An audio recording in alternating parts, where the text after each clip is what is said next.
The Ukrainian president, Volodymyr Zelenskyy, has arrived in Berlin today. He was welcomed with military honours by Chancellor Olaf Scholz.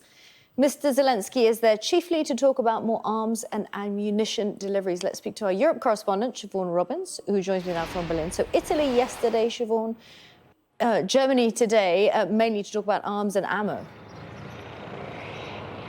Yes, this was an important trip for two reasons. One, for shoring up alliances, but secondly, because it gave us an important glimpse into how Ukraine sees the progress of the war. So President Zelenskyy arrived here in Berlin. He met the president and then he met the Chancellor, Olaf Scholz, and was treated to full military honours outside the Chancellery here in Berlin.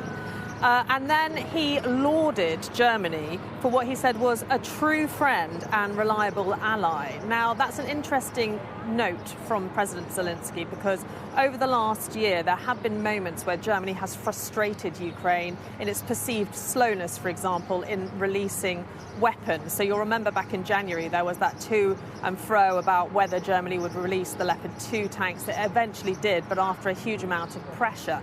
And so it was interesting that on his first trip to Germany since the war broke out, that President Zelenskyy was keen to underline that they are firm friends. And he also said that German intervention and support for Ukraine during the war had saved Ukrainian lives, something he said Kyiv would be forever grateful for.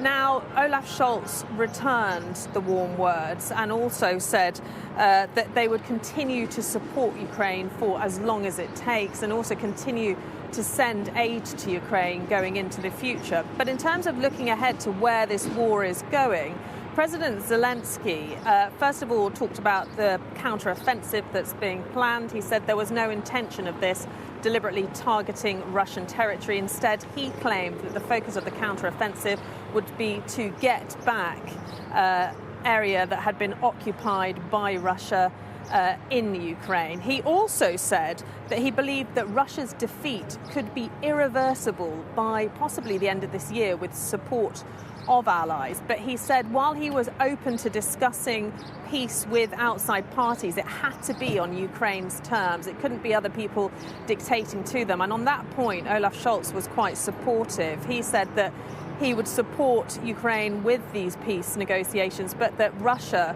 for example, couldn't say, well, this is what we want and you have to do it, that Russia would have to remove their troops. But as I was saying, this is an important visit because of the tensions which we've seen at times in the past year between Germany and Ukraine, and the fact that Germany is now one of its biggest military and financial supporters. And this was really a moment for the Ukrainian president to say thank you and also to shore up political and public support going forward. Siobhan, thank you.